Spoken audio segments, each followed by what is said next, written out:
পোষা কুকুর বাড়িতে থাকলে আশ্চর্যজনক এই 3টি লাভ হয়। আসুন জেনে নিই কেন কুকুরকে বাস্তুশাস্ত্র হিসেবে শুভ প্রাণী বলে গণ্য করা হয়। তবে তার আগে হেমা লক্ষ্মী, যারা নিজের নামের প্রথম অক্ষর কমেন্টে লিখে আমাদের চ্যানেল বাস্তুবিদ্যাটাকে সাবস্ক্রাইব করছে, তাদের ঘরে তুমি কখনো অর্থের সমস্যা হতে দিও না। তো চলুন জেনে নেওয়া যাক। নাম্বার 1, হিন্দু ধর্মে কুকুরকে যমরাজের দূত এবং ভৈরব দেবের সেবক হিসেবে গণ্য করা হয়।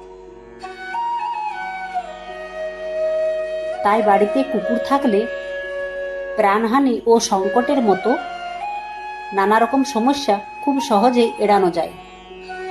নাম্বার 2, বাড়িতে কালো রঙের কুকুর থাকলে বাড়িতে নেতিবাচক শক্তি দূর হয়, ফলে বিভিন্ন বাধা বিপত্তি থেকে সহজেই মুক্তি পাওয়া যায়। নাম্বার 3, শাস্ত্র অনুযায়ী একজন কুকুর পালনকারী ব্যক্তির কখনো অকাল মৃত্যু হয় না। যমদেবের আশীর্বাদে সে দীর্ঘ আয়ু লাভ করে।